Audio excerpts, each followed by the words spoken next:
L'histoire que vous allez entendre maintenant est basée sur des faits réels. Les noms des personnages ont été modifiés pour préserver leur identité. Dans l'histoire d'aujourd'hui, une femme a nourri un sans-abri qui lui a donné un billet en guise de remerciement. En lisant le billet, la femme reste incrédule. Prenez un moment pour réfléchir à la leçon que cette histoire va vous offrir et, si vous êtes capable de comprendre, commentez ci-dessous afin que plus de personnes comprennent, et partagez-la avec ceux que vous aimez. Merci et bonne histoire. Le soleil se levait à peine sur Paris, baignant les rues pavées d'une lueur dorée. Le bistrot Saphir, niché au cœur du 6e arrondissement, s'éveillait doucement. Émilie Delacroix, une jeune serveuse aux yeux vifs et au sourire chaleureux, poussait la porte du restaurant, prête pour une nouvelle journée de travail.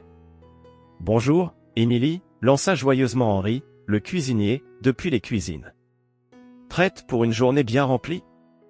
Émilie acquiesça avec enthousiasme, attachant son tablier d'un geste expert. L'arôme du café fraîchement moulu et des croissants tout juste sortis du four emplissait l'air, créant une atmosphère accueillante et familière. Alors que les premiers clients commençaient à arriver, la routine bien huilée du bistrot Saphir se mit en place. Émilie virevoltait entre les tables, son plateau chargé de tasses fumantes et d'assiettes appétissantes. Son rire cristallin résonnait par-dessus le brouhaha des conversations, ajoutant une note de gaieté à l'ambiance déjà chaleureuse. Soudain, la clochette de la porte d'entrée tinta, annonçant l'arrivée d'un nouveau client. Le temps sembla se figer. Un homme, vêtu de haillons et au visage marqué par les épreuves de la vie, se tenait sur le seuil. Son regard, à la fois intimidé et désespéré, balaya la salle. Le silence tomba brusquement sur le bistrot. Les conversations s'interrompirent, remplacées par des murmures désapprobateurs et des regards en coin. Émilie sentit son cœur se serrer devant ce spectacle. Elle vit ses collègues échanger des regards gênés, certains détournant ostensiblement les yeux. « Monsieur Beaumont », appela l'un des serveurs, d'une voix tendue. « Il y a un problème à l'entrée. » Gabriel Beaumont, le gérant du bistrot Saphir, émergea de son bureau, le visage déjà fermé. Ses yeux se posèrent sur l'homme en haillons et ses lèvres se pincèrent en une ligne mince et dure. « Monsieur, dit-il d'une voix glaciale, s'adressant à l'homme, je crains que nous ne puissions vous accueillir ici. Veuillez quitter l'établissement immédiatement. » L'homme baissa les yeux, ses épaules s'affaissant sous le poids de l'humiliation. « S'il vous plaît, murmura-t-il, j'ai juste besoin d'un repas chaud. Je peux travailler pour payer. » J'ai dit, dehors, coupa Beaumont, sa voix montant d'un cran. Pierre, Lucas, escortez cet individu hors de mon restaurant. Émilie sentit une vague de colère monter en elle. Comment pouvait-il traiter un être humain de cette façon? Avant même de réaliser ce qu'elle faisait, elle s'avança, se plaçant entre l'homme et ses collègues qui s'approchaient. Non, dit-elle fermement, surprenant tout le monde, y compris elle-même. Cet homme a le droit d'être servi comme n'importe qui d'autre. Un silence de plomb tomba sur le bistrot. Tous les yeux étaient rivés sur Émilie, certains emplis de choc, d'autres d'admiration, et ceux de Beaumont, de pure fureur. Mademoiselle Delacroix, siffla-t-il entre ses dents, vous outrepassez vos fonctions. Écartez-vous immédiatement ou vous pouvez considérer que vous n'avez plus d'emploi ici. Le cœur d'Émilie battait à tout rompre, mais elle ne bougea pas d'un pouce. Elle se tourna vers l'homme, ignorant délibérément son patron. Monsieur, que souhaiteriez-vous manger ce matin? L'homme leva les yeux vers elle, stupéfait par cet acte de bonté inattendu. Un simple café et peut-être un peu de pain, si ce n'est pas trop demandé, murmura-t-il. Émilie hocha la tête avec un sourire chaleureux. Suivez-moi, je vais vous installer à une table. Alors qu'elle guidait l'homme vers une table libre, elle pouvait sentir le regard brûlant de Beaumont dans son dos. Elle savait qu'elle venait probablement de perdre son emploi, mais étrangement, cela lui importait peu en cet instant. Ce qui comptait, c'était de faire ce qui était juste. Le reste de la matinée se déroula dans une atmosphère tendue. Les clients chuchotaient entre eux, jetant des regards curieux vers l'homme et Émilie. Ses collègues l'évitaient, craignant sans doute de s'attirer les foudres de Beaumont. Mais Émilie resta fidèle à ses principes. Elle servit l'homme avec le même respect et la même attention qu'elle accordait à tous les clients. Elle engagea même la conversation avec lui, découvrant qu'il s'appelait Marcel et qu'il avait connu des jours meilleurs. Alors que Marcel terminait son repas, Émilie remarqua quelque chose d'étrange dans son comportement. Il semblait nerveux, jetant des regards furtifs autour de lui. Puis, avec des gestes tremblants, il sortit un morceau de papier plié de sa poche. « Mademoiselle, dit-il à voix basse, vous avez fait preuve d'une grande bonté envers moi aujourd'hui. J'aimerais vous donner ceci. Mais s'il vous plaît, ne l'ouvrez que lorsque je serai parti. » Intriguée et légèrement inquiète, Émilie prit le papier. « Merci, Marcel. Prenez soin de vous. » Elle regarda l'homme quitter le bistrot, son cœur rempli d'un mélange de fierté pour ses actions et d'appréhension pour ce qui l'attendait. Le papier dans sa poche semblait peser une tonne, chargé de mystères et de promesses inconnues. Peu après le départ de Marcel, Beaumont s'approcha d'Émilie, son visage rouge de colère contenue. « Dans mon bureau. » Maintenant, ordonna-t-il sèchement. Alors qu'elle suivait son patron, Émilie sentait que sa vie était sur le point de prendre un tournant décisif. Ce qu'elle ignorait encore, c'était à quel point ce tournant serait spectaculaire et inattendu. Émilie suivit M. Beaumont dans son bureau, son cœur battant la chamade. La pièce, austère et impersonnelle, semblait rétrécir autour d'elle. Le gérant s'assit derrière son imposant bureau en acajou, ses yeux lançant des éclairs. « Mademoiselle Delacroix, commença-t-il d'une voix glaciale, vous réalisez, j'espère, la gravité de vos actions ?» Émilie se redressa, puisant dans une réserve de courage qu'elle ne se connaissait pas. « Monsieur, avec tout le respect que je vous dois, je ne peux pas regretter d'avoir aidé quelqu'un dans le besoin. » Beaumont frappa du poing sur le bureau, faisant sursauter Émilie. « Votre travail est de servir nos clients, pas de faire l'aumône aux vagabonds. Tous les êtres humains méritent d'être traités avec dignité, » rétorqua Émilie, sa voix tremblante mais déterminée. Le visage de Beaumont vira au cramoisi. « Votre naïveté est affligeante. Vous êtes virée, mademoiselle Delacroix. Quittez immédiatement cet établissement. » Émilie sentit ses jambes faiblir, mais elle resta droite. « Très bien, monsieur. Je partirai la tête haute, sachant que j'ai agi selon ma conscience. » Elle tourna les talons et sortit du bureau, ignorant les regards curieux de ses collègues. Dans les vestiaires, elle rassembla ses affaires, les larmes aux yeux mais déterminée à ne pas les laisser couler. Alors qu'elle s'apprêtait à quitter le bistrot Saphir pour la dernière fois, Émilie sentit le papier que Marcel lui avait donné, toujours dans sa poche. Intriguée, elle le déplia avec des mains tremblantes. Ses yeux s'écarquillèrent de surprise en lisant le contenu. Ce n'était pas une simple note, mais une invitation. Marcel, qui se révélait être Marcel Leblanc, un célèbre critique gastronomique et philanthrope, lui proposait un rendez-vous le lendemain matin au bistrot Saphir. Perplexe mais intriguée, Émilie décida d'honorer ce rendez-vous mystérieux. Le lendemain matin, elle se présenta devant le bistrot Saphir, vêtue de sa plus belle robe. À sa grande surprise, le restaurant était fermé, un panneau « Réunion privée » accroché à la porte. Au moment où elle s'apprêtait à partir, la porte s'ouvrit. Marcel apparut, mais ce n'était plus l'homme en haillons de la veille.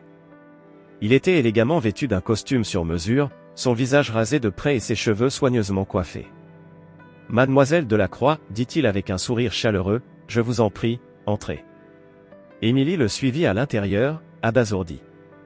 Le bistrot Saphir était méconnaissable. Les tables avaient été réarrangées pour former une grande table de conférence, autour de laquelle étaient assis plusieurs hommes en costume. « Messieurs, annonça Marcel, je vous présente mademoiselle Émilie Delacroix, l'incarnation même de la compassion et de l'intégrité que nous recherchons. » Émilie regarda autour d'elle, confuse. « Je ne comprends pas, balbutia-t-elle. Marcel sourit. « Permettez-moi d'expliquer. Je suis Marcel Leblanc, propriétaire de la chaîne de restaurants à laquelle appartient le bistrot Saphir. Hier, je me suis déguisé en sans-abri pour tester l'humanité de notre personnel. Vous êtes la seule à avoir fait preuve de compassion. » Émilie resta bouche bée, incapable de prononcer un mot. « Votre acte de bonté m'a profondément touché, poursuivit Marcel. C'est exactement le type de personne que nous voulons à la tête de nos établissements. Mademoiselle Delacroix, j'aimerais vous offrir le poste de gérante du bistrot Saphir. » Le monde d'Émilie sembla s'arrêter de tourner. « Moi ? Gérante, murmura-t-elle, incrédule. « Oui, vous, confirma Marcel. Votre compassion et votre intégrité sont exactement ce dont cet endroit a besoin. Vous avez transformé un simple test en une leçon d'humanité pour nous tous. » Les yeux d'Émilie s'emplirent de larmes, mais cette fois-ci, c'étaient des larmes de joie et de gratitude. « Je ne sais pas quoi dire, balbutia-t-elle. Dites simplement oui, sourit Marcel. Nous avons besoin de personnes comme vous pour rappeler à tous que la vraie valeur d'un restaurant ne se mesure pas seulement à la qualité de sa nourriture, mais aussi à la chaleur de son accueil. Émilie prit une profonde inspiration, son cœur débordant d'émotion. « Oui, dit-elle enfin, sa voix tremblante mais ferme. Oui, j'accepte. » Les jours suivants furent un tourbillon d'activités. Émilie fut officiellement présentée à l'équipe du bistrot Saphir en tant que nouvelle gérante. La réaction fut mitigée, certains employés, qui avaient admiré son courage la veille, l'accueillirent chaleureusement. D'autres, y compris l'ancien gérant Beaumont, quittèrent l'établissement, incapables d'accepter ce changement radical. Émilie se jeta corps et âme dans son nouveau rôle. Elle instaura de nouvelles politiques, mettant l'accent sur le respect et la compassion envers tous les clients, quelle que soit leur apparence ou leur statut social. Elle organisa des formations pour le personnel, insistant sur l'importance de l'empathie et du service attentionné. Sous sa direction, le bistrot Saphir commença à changer. L'atmosphère devint plus chaleureuse, plus accueillante. Les clients remarquèrent la différence, et bientôt, le restaurant gagna une réputation non seulement pour sa cuisine excellente, mais aussi pour son service exceptionnel et son ambiance inclusive. Un soir, alors qu'Émilie fermait le restaurant après une journée particulièrement réussie, elle s'arrêta un moment pour réfléchir. Son acte de bonté envers un étranger avait non seulement changé sa vie, mais avait aussi transformé le bistrot Saphir en un lieu où la compassion et le respect étaient aussi importants que la qualité de la nourriture. Elle sourit, sachant qu'elle avait trouvé sa véritable vocation. Le bistrot Saphir n'était plus seulement un restaurant, c'était devenu un phare d'humanité au cœur de Paris, un endroit où chacun, quelles que soient ses origines ou sa situation, pouvait trouver un accueil chaleureux et un repas réconfortant. Émilie éteignit les lumières et ferma la porte, son cœur rempli de gratitude et d'espoir pour l'avenir.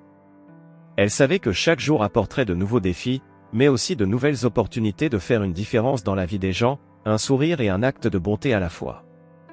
Les semaines passèrent, et le bistrot Saphir prospérait sous la direction d'Émilie. Cependant, malgré son succès professionnel, elle ne pouvait s'empêcher de repenser à cette journée fatidique qui avait tout changé. Plus précisément, son esprit revenait sans cesse à ce moment où Marcel, alors déguisé en sans-abri, lui avait tendu cette mystérieuse note. Un soir, après la fermeture du restaurant, Émilie s'attarda dans son bureau. Elle ouvrit le tiroir de son bureau et en sortit la note soigneusement pliée. Bien qu'elle l'ait lue des dizaines de fois, elle sentait qu'il y avait encore quelque chose qu'elle n'avait pas saisi. Les mots écrits à la main dansaient devant ses yeux, « Mademoiselle, votre bonté a touché mon cœur. Rendez-vous demain matin au bistrot Saphir pour une surprise qui changera votre vie. » Signé, Marcel. Émilie fronça les sourcils. Certes, la note avait conduit à sa promotion inattendue, mais pourquoi Marcel avait-il choisi cette méthode si indirecte? Pourquoi tout ce mystère? Soudain, quelque chose attira son attention. En inclinant le papier sous la lumière, elle remarqua de légères irrégularités dans le grain. Intriguée, elle approcha la note de la lampe de bureau. « Mon Dieu » murmura-t-elle, le cœur battant. Des mots, invisibles jusqu'alors, apparurent comme par magie. Un message caché, écrit à l'encre sympathique, se révélait sous ses yeux ébahis. La véritable épreuve ne fait que commencer. Cherchez la clé cachée dans le passé du bistrot Saphir. Elle ouvrira la porte vers un secret qui pourrait tout changer. Soyez prudente, vous n'êtes pas la seule à la rechercher. Émilie sentit un frisson lui parcourir l'échine. Que signifiait ce message cryptique? Quel secret le bistrot Saphir pouvait-il bien cacher? Déterminée à résoudre ce mystère, Émilie commença à fouiller frénétiquement dans les archives du restaurant. Elle passa des heures à examiner de vieux documents, des photographies jaunies et des livres de contes poussiéreux. Au petit matin, alors que les premiers rayons du soleil filtraient à travers les rideaux, Émilie fit une découverte stupéfiante. Cachée entre les pages d'un ancien livre de recettes, elle trouva une vieille photographie. L'image montrait l'intérieur du bistrot Saphir dans les années 1940, pendant l'occupation allemande. Ce qui retint son attention, ce fut un détail presque imperceptible dans le coin de la photo. Derrière le comptoir, à peine visible, se trouvait une petite trappe dans le sol. Le cœur d'Émilie s'emballa. Cette trappe n'existait plus dans le restaurant actuel. Avait-elle été condamnée? Ou simplement cachée? Saisie d'une impulsion soudaine, Émilie se précipita dans la salle du restaurant. Elle se dirigea vers l'endroit où se trouvait autrefois la trappe, selon la photo. À sa grande surprise, elle remarqua que les lattes du parquet à cet endroit semblaient légèrement plus récentes que le reste. Avec des mains tremblantes, elle commença à tâter le sol, cherchant un mécanisme caché. Soudain, elle sentit une légère dénivellation. En appuyant dessus, elle entendit un déclic. Le cœur battant à tout rompre, Émilie souleva doucement la section du parquet, révélant une petite cavité. À l'intérieur se trouvait une boîte en métal rouillé. Au moment où elle s'apprêtait à saisir la boîte, elle entendit un bruit derrière elle. Elle se retourna brusquement pour voir Marcel Leblanc, debout à l'entrée du restaurant. « Je vois que vous avez finalement trouvé la clé, Émilie, dit-il d'une voix grave. Émilie se releva lentement, la boîte serrée contre sa poitrine. « Monsieur Leblanc, qu'est-ce que tout cela signifie ?» Marcel s'avança, son visage empreint d'une gravité qu'Émilie ne lui avait jamais vue. « Cette boîte contient des documents qui pourraient changer l'histoire de ce restaurant, et peut-être même celle de Paris. » Il fit une pause, jetant un regard nerveux vers les fenêtres. « Mais nous ne sommes pas seuls à les rechercher. D'autres personnes, des gens puissants et dangereux, sont à leur poursuite depuis des décennies. » Émilie sentit son sang se glacer. « Mais pourquoi moi? Pourquoi m'avoir impliqué dans tout ça ?» Marcel lui adressa un sourire triste. « Parce que vous avez prouvé que vous aviez non seulement de la compassion, mais aussi du courage et de l'intégrité. Ces qualités sont essentielles pour protéger ce secret. » Il tendit la main vers la boîte. « Êtes-vous prête à plonger dans les profondeurs de cette histoire, Émilie? Une fois que nous aurons ouvert cette boîte, il n'y aura plus de retour en arrière possible. » Émilie hésita un instant, pesant le pour et le contre. Elle pensait avoir trouvé sa place en tant que gérante du bistrot Saphir, mais voilà qu'un nouveau chapitre, potentiellement dangereux, s'ouvrait devant elle. Finalement, elle prit une profonde inspiration et hocha la tête. « Je suis prête, dit-elle d'une voix ferme. » Alors qu'il s'apprêtait à ouvrir la boîte, un bruit de verre brisé retentit soudain à l'arrière du restaurant. Marcel saisit brusquement le bras d'Émilie. « Ils nous ont trouvés, murmura-t-il, la panique perçant dans sa voix. « Vite, nous devons partir. » Et ainsi, Émilie se retrouva propulsée dans une aventure qu'elle n'aurait jamais pu imaginer, fuyant des poursuivants invisibles, avec pour seul indice une boîte mystérieuse et la promesse d'un secret qui pourrait tout changer. Le bistrot Saphir, qui avait été le théâtre de sa transformation personnelle, devenait maintenant le point de départ d'un voyage périlleux vers l'inconnu. Émilie ne savait pas ce que l'avenir lui réservait, mais une chose était certaine, sa vie ne serait plus jamais la même. Émilie et Marcel s'enfuirent du bistrot Saphir par une porte dérobée, la précieuse boîte serrée contre la poitrine d'Émilie. Ils coururent dans les rues de Paris, le cœur battant, leurs pas résonnant sur les pavés humides de la ville encore endormie. « Par ici, » chuchota Marcel, entraînant Émilie dans un dédale de ruelles étroites. Ils finirent par s'arrêter dans une petite cour intérieure, à l'abri des regards indiscrets. Haletante, Émilie s'adossa contre un mur. « Monsieur Leblanc, je crois que vous me devez des explications, » dit-elle, les yeux rivés sur la boîte mystérieuse. Marcel acquiesça gravement. « Vous avez raison, Émilie. Mais d'abord, nous devons ouvrir cette boîte. Son contenu vous expliquera mieux que moi ce qui est en jeu. » D'une main tremblante, Émilie souleva le couvercle de la boîte rouillée. À l'intérieur se trouvaient plusieurs documents jaunis par le temps, des photographies en noir et blanc, et un petit carnet à la couverture de cuir usé. Marcel prit délicatement le carnet et le tendit à Émilie. « Lisez, » dit-il simplement. Émilie ouvrit le carnet et commença à lire à voix haute. 15 août 1944. Paris est sur le point d'être libéré. Nous, membres de la résistance, avons utilisé le bistrot Saphir comme base d'opération pendant des mois. Aujourd'hui, nous avons intercepté des documents cruciaux qui pourraient changer le cours de l'histoire. Émilie leva les yeux vers Marcel, stupéfaite. Le bistrot Saphir était un repère de la résistance.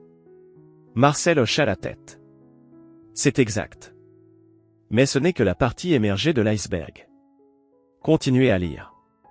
Émilie reprit sa lecture, son cœur battant de plus en plus vite à mesure qu'elle découvrait la vérité. Les documents que nous avons interceptés révèlent l'existence d'un réseau secret, impliquant des personnalités haut placées dans le gouvernement français et allemand. Ce réseau, connu sous le nom de code « Saphir Noir », a orchestré le pillage systématique des trésors artistiques de la France, bien au-delà de ce qui était connu jusqu'à présent. « Mon Dieu » murmura Émilie. « C'est incroyable. » « Et ce n'est pas tout » dit doucement Marcel. « Tournez la page. » Émilie obéit et poussa un cri de surprise. Sur la page suivante était collée une liste de noms, dont certains étaient encore bien connus dans la France d'aujourd'hui. Ces personnes. Ce sont des descendants directs des membres du réseau Saphir Noir, expliqua Marcel. Certains occupent encore des postes importants dans le gouvernement et les grandes entreprises françaises. Émilie sentit sa tête tourner. Mais pourquoi me révéler tout cela? Pourquoi maintenant? Marcel prit une profonde inspiration. Parce que le temps presse, Émilie. Ces documents prouvent non seulement les crimes du passé, mais aussi la complicité continue de certains pour garder ces secrets enfouis. Nous avons besoin de quelqu'un de confiance, quelqu'un d'intègre, pour nous aider à révéler la vérité au grand jour. Émilie regarda Marcel, réalisant soudain la gravité de la situation. C'est pour cela que vous m'avez testé ce jour-là, n'est-ce pas? Ce n'était pas seulement pour le poste de gérante. Marcel acquiesça. Votre compassion envers un prétendu sans-abri a montré que vous étiez la personne que nous recherchions. Quelqu'un qui n'a pas peur de défier l'autorité pour faire ce qui est juste. Soudain, un bruit de pas se fit entendre à l'entrée de la cour. Marcel et Émilie se figèrent. Ils nous ont retrouvés, chuchota Marcel. Émilie, écoutez-moi attentivement. Vous devez prendre ces documents et fuir. Trouvez un journaliste nommé Pierre Durand au journal Le Parisien Libre. Il saura quoi faire. Mais, et vous? Demanda Émilie, paniquée. Je vais les retenir, dit Marcel avec un sourire triste. C'est ma responsabilité. Allez, maintenant. Avant qu'Émilie ne puisse protester, Marcel la poussa vers une petite porte cachée dans le mur. Elle se retrouva dans une autre ruelle, le cœur battant la chamade, les précieux documents serrés contre elle. Alors qu'elle s'éloignait en courant, elle entendit des voix s'élever derrière elle, suivies d'un bruit sourd. Elle voulut faire demi-tour, mais se rappela les paroles de Marcel. Elle devait continuer. Émilie courut à travers les rues de Paris, l'aube naissante colorant le ciel de teintes rosées. Son esprit tourbillonnait avec les révélations qu'elle venait de découvrir. Le bistrot Saphir, son lieu de travail, son havre de paix, cachait un secret vieux de plusieurs décennies. Un secret qui pouvait potentiellement ébranler les fondements même de la société française. Alors qu'elle se dirigeait vers les bureaux du Parisien Libre, Émilie réalisa que sa vie venait de prendre un tournant irréversible. Elle n'était plus simplement la gérante d'un bistrot parisien. Elle était devenue la gardienne d'un secret explosif, une héroïne malgré elle dans une histoire qui la dépassait. Le soleil se levait sur Paris, promettant une journée radieuse. Mais pour Émilie, les ombres du passé n'avaient jamais été aussi présentes. Avec chaque pas qui la rapprochait du bureau du journaliste, elle sentait le poids de l'histoire peser sur ses épaules. Elle ne savait pas ce que l'avenir lui réservait, mais une chose était certaine, la vérité devait éclater, quelles qu'en soient les conséquences. Le cœur battant à tout rompre, Émilie arriva devant l'immeuble abritant les bureaux du Parisien Libre. Elle hésita un instant, jetant un regard nerveux par-dessus son épaule. La rue était calme, baignée par la lumière dorée du soleil levant, mais Émilie ne pouvait s'empêcher de sentir des yeux invisibles braqués sur elle. Prenant une profonde inspiration, elle poussa la porte d'entrée. Le hall était désert, à l'exception d'un gardien somnole derrière son comptoir. Émilie s'approcha, la voix tremblante. « Bonjour, je cherche Pierre Durand. »« C'est urgent. » Le gardien la regarda d'un air suspicieux. « Monsieur Durand n'arrive généralement pas avant 9 heures. »« Vous avez rendez-vous ?»« Non, mais c'est une question de vie ou de mort, » insista Émilie, sentant la panique monter en elle. Soudain, une voix retentit derrière elle. « Je suis Pierre Durand. » « Que se passe-t-il » Émilie se retourna pour faire face à un homme d'une cinquantaine d'années, aux cheveux grisonnants et au regard perçant. Elle sentit un mélange de soulagement et d'appréhension l'envahir.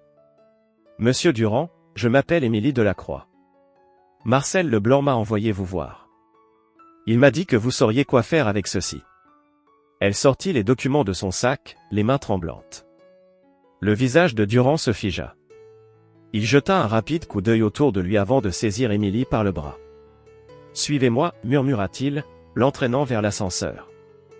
Une fois dans son bureau, Durand ferma soigneusement la porte à clé. Il se tourna vers Émilie, le visage grave. « Montrez-moi ces documents. » Émilie lui tendit la boîte et le carnet. Durand les examina rapidement, ses yeux s'écarquillant à mesure qu'il en découvrait le contenu. « Mon Dieu, » murmura-t-il. « C'est donc vrai. Le réseau Saphir Noir existe réellement. »« Vous étiez au courant ?» demanda Émilie, stupéfaite. Durand acquiesça lentement. « J'enquête sur cette affaire depuis des années, mais je n'ai jamais réussi à obtenir de preuves concrètes. Ces documents, ils changent tout. Il se laissa tomber dans son fauteuil, le visage sombre. Vous réalisez dans quoi vous vous êtes embarquée, mademoiselle Delacroix? Ces informations pourraient faire tomber des personnalités parmi les plus puissantes de France. Émilie sentit un frisson lui parcourir l'échine. Que devons-nous faire? Durand la regarda droit dans les yeux. La question n'est pas ce que nous devons faire, mais ce que vous êtes prête à risquer. Une fois que nous aurons publié ces informations, il n'y aura plus de retour en arrière possible. Votre vie ne sera plus jamais la même. Un silence pesant s'installa dans le bureau. Émilie repensa à sa vie au bistrot Saphir, à la simplicité de son quotidien d'avant. Puis elle se souvint du visage de Marcel, de son courage, de sa détermination à révéler la vérité. « Je suis prête, dit-elle d'une voix ferme.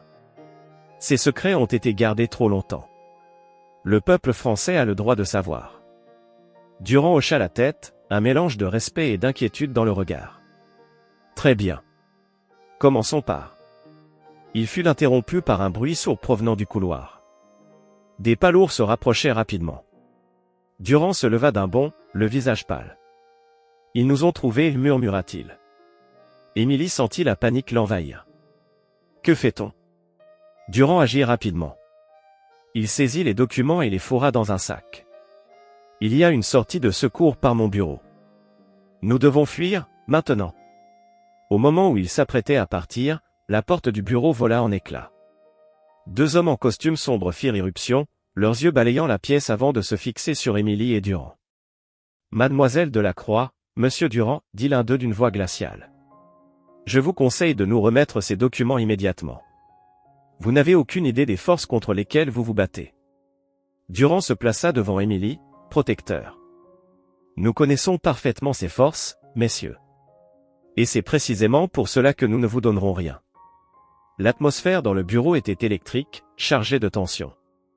Émilie sentait son cœur battre si fort qu'elle avait l'impression qu'il allait sortir de sa poitrine. Elle regarda autour d'elle, cherchant désespérément une issue. Soudain, une idée lui vint. Elle se souvenait d'une technique que Marcel lui avait enseignée pour gérer les situations de crise au restaurant. Sans hésiter, elle saisit une lourde statuette sur le bureau de Durand et la lança de toutes ses forces vers la fenêtre. Le fracas du verre brisé créa une diversion parfaite. Profitant de la confusion, Durand saisit Émilie par la main et l'entraîna vers la sortie de secours. Ils dévalèrent les escaliers, le cœur battant, les cris de leurs poursuivants résonnant derrière eux. Alors qu'ils émergeaient dans une ruelle à l'arrière du bâtiment, Émilie réalisa que sa vie venait de basculer irrémédiablement. Elle n'était plus la simple gérante d'un bistrot parisien, mais une femme en fuite, gardienne d'un secret qui pourrait changer le visage de la France. Durand la tira par la manche. « Vite, nous devons trouver un endroit sûr pour examiner ces documents et planifier notre prochaine action. » Émilie acquiesça, son esprit tourbillonnant d'émotions et de questions. Alors qu'il s'enfonçait dans le labyrinthe des rues parisiennes, elle ne put s'empêcher de penser à Marcel, espérant de tout cœur qu'il était en sécurité. Une chose était sûre, leur combat ne faisait que commencer, et l'issue en était plus incertaine que jamais. Émilie et Pierre Durand trouvèrent refuge dans un petit hôtel discret du 18e arrondissement. La chambre exiguë, avec son papier peint défraîchi et son mobilier vieillot, était loin du confort du bistrot Saphir, mais elle offrait un havre de paix temporaire. Assis sur le lit grinçant, ils étalèrent les documents devant eux. Pendant des heures, ils étudièrent méticuleusement chaque page, chaque photo, chaque note griffonnée. L'ampleur de la conspiration du Saphir Noir se révélait peu à peu, dessinant un réseau complexe d'influence et de corruption qui s'étendait jusqu'au plus haut sommet de l'État. « C'est pire que ce que j'imaginais, » murmura Durand, passant une main fatiguée sur son visage. « Si nous publions cela, cela pourrait provoquer un séisme politique sans précédent. » Émilie hocha la tête, le cœur lourd. « Mais nous n'avons pas le choix, n'est-ce pas? Le peuple a le droit de savoir. » Soudain, on frappa à la porte. Émilie et Durand se figèrent, échangeant un regard paniqué. Durand fit signe à Émilie de se taire et s'approcha silencieusement de la porte. « Qui est-ce » demanda-t-il, la voix tendue. « C'est moi, Marcel » répondit une voix familière. Émilie bondit du lit, le cœur battant. « Marcel ? Vous êtes vivant ?» Durand ouvrit prudemment la porte. Marcel entra rapidement, refermant derrière lui. Il semblait épuisé, avec une coupure sur la joue, mais bien vivant. « Comment nous avez-vous trouvés » demanda Durand, suspicieux. Marcel sourit faiblement. « J'ai mes sources. Mais ce n'est pas important maintenant. Nous n'avons pas beaucoup de temps. » Il s'assit lourdement sur une chaise. « J'ai réussi à semer nos poursuivants, mais ils ne tarderont pas à nous retrouver. Nous devons agir vite. » Émilie s'approcha de lui, inquiète. « Que proposez-vous » Marcel prit une profonde inspiration. « J'ai un contact au ministère de la Justice. Quelqu'un en qui nous pouvons avoir confiance. Si nous lui apportons ces preuves, il pourra lancer une enquête officielle. » Durand secoua la tête. « C'est trop risqué. Comment pouvons-nous être sûrs que ce contact n'est pas lui-même impliqué dans le réseau Saphir Noir ? Parce que, dit Marcel, son regard se posant sur Émilie, ce contact, c'est mon fils. » Un silence stupéfait s'abattit sur la pièce. Émilie regarda Marcel, abasourdie. « Votre fils ? Mais, pourquoi ne m'en avez-vous jamais parlé ?» Marcel sourit tristement. « Pour le protéger. Moins de gens connaissaient son existence, plus il était en sécurité. Mais maintenant, nous avons besoin de lui. » Durand intervint, sceptique. « Comment pouvons-nous être sûrs que votre fils n'est pas surveillé ? Si le réseau Saphir Noir est aussi puissant que nous le pensons, ils doivent sûrement le connaître. » C'est un risque que nous devons prendre, répondit Marcel. C'est notre meilleure chance de faire éclater la vérité de manière légale et officielle. Émilie réfléchit un moment, pesant le pour et le contre. Finalement, elle hocha la tête. Je fais confiance à Marcel. Si son fils peut nous aider, nous devrions saisir cette chance. Durand hésita encore un instant, puis acquiesça à contre-séhure. Très bien. Mais nous devons être extrêmement prudents. Ils passèrent les heures suivantes à élaborer un plan minutieux. Marcel contacta son fils, organisant une rencontre secrète dans un endroit sûr. Émilie et Durand préparèrent les documents, s'assurant que chaque preuve était soigneusement cataloguée et protégée. Le lendemain matin, alors que l'aube pointait à peine, ils quittèrent discrètement l'hôtel. Les rues de Paris étaient encore désertes, enveloppées dans la brume matinale. Ils marchèrent rapidement, tous les sens en alerte, jusqu'à un petit café dans le 7e arrondissement. À l'intérieur, un jeune homme les attendait. Il ressemblait étonnamment à Marcel, avec les mêmes yeux perçants et la même détermination gravée sur le visage. Il se leva à leur approche. « Je suis François Leblanc, dit-il à voix basse. Mon père m'a tout expliqué. Montrez-moi ce que vous avez. » Pendant l'heure qui suivit, ils présentèrent les preuves à François. Ses yeux s'écarquillaient à mesure qu'il prenait conscience de l'ampleur de la conspiration. « C'est incroyable, murmura-t-il finalement. Avec ça, nous pouvons non seulement faire tomber le réseau Saphir Noir, mais aussi réformer en profondeur notre système politique. » Soudain, le téléphone de François vibra. Il lut le message, son visage pâlissant. « Nous avons un problème, dit-il. Mes supérieurs viennent d'ordonner mon arrestation pour trahison. Ils savent. » Un silence glacial s'abattit sur le groupe. Leur plan semblait s'effondrer avant même d'avoir vraiment commencé. C'est alors qu'Émilie eut une idée audacieuse. « Et si nous allions directement à la presse ?» proposa-t-elle. « Pas seulement un journal, mais tous. Une conférence de presse improvisée, ici et maintenant. » Durand la regarda, stupéfait. « C'est de la folie, mais ça pourrait marcher. Une fois l'information rendue publique, ils ne pourront plus l'étouffer. » Marcel et François échangèrent un regard, puis acquiescèrent.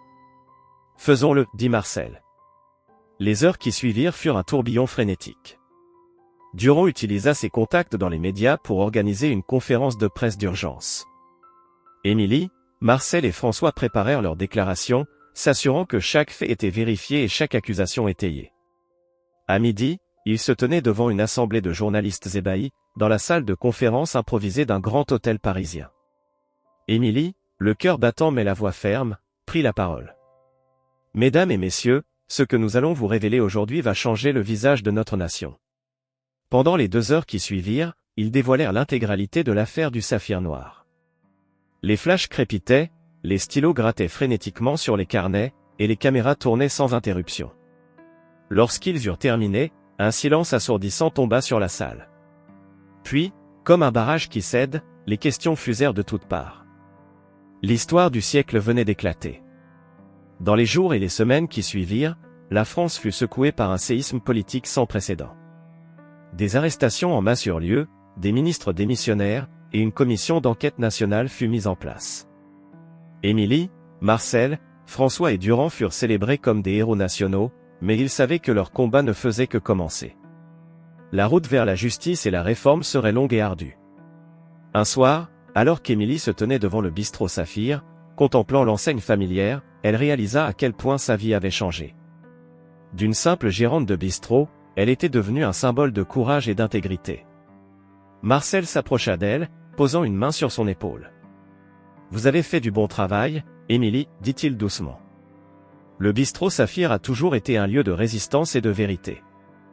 Grâce à vous, il le restera. » Émilie sourit, sentant un mélange de fierté et d'humilité l'envahir. Elle savait que quels que soient les défis à venir, elle les affronterait avec la même détermination et le même courage qui l'avait menée jusque-là. Le bistrot Saphir rouvrirait ses portes, non plus comme un simple restaurant, mais comme un symbole de la lutte pour la vérité et la justice. Et Émilie serait là, prête à accueillir chaque client avec un sourire, sachant que chaque acte de bonté, aussi petit soit-il, pouvait déclencher une révolution.